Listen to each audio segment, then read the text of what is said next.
Hi, my name is Elizabeth Nelson, and I live in the 4th Ward. I'm here because I found last week's council discussion really confusing. Starting last Monday, since the meeting, I've heard multiple members of this council claim that the beginning of the current Y-lot situation was 2012 or 2013, and that timeline does not make sense to me. My husband and I moved here in 2004, and we remember hearing about the Y-lot and the challenges dealing with it as soon as we moved back here. So we've lived here almost 14 years, and for as long as we have lived here, that property's function and development has been unresolved. And I know plenty of people who have lived here much longer than me, many other residents who were grown-ups in 2003, and remember more clearly than I do exactly how long the city has tried unsuccessfully to dictate the future of that Y-lot. So it is misleading to posture that 2012 is anywhere near the beginning of this property as an issue.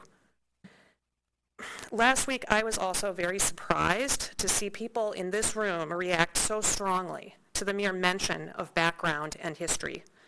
And I understand why this group might not like to talk about the extra decade that this property has been sitting around.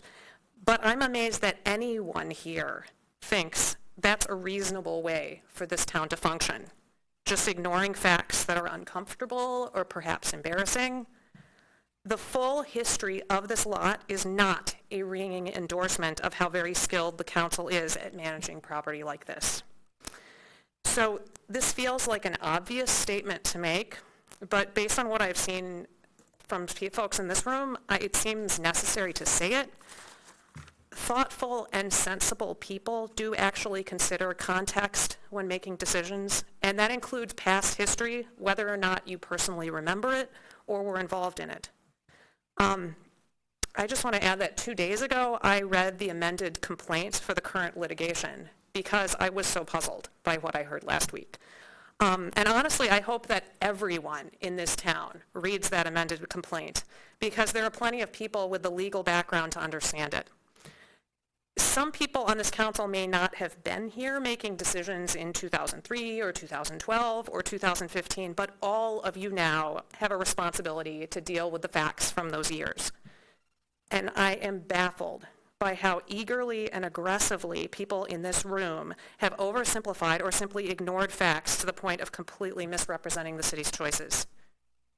Everyone at this table should have been paying close attention, and everyone at this table should know better than to pretend that this is a simple issue of racing against a deadline to exercise a right to buy back. Thank you.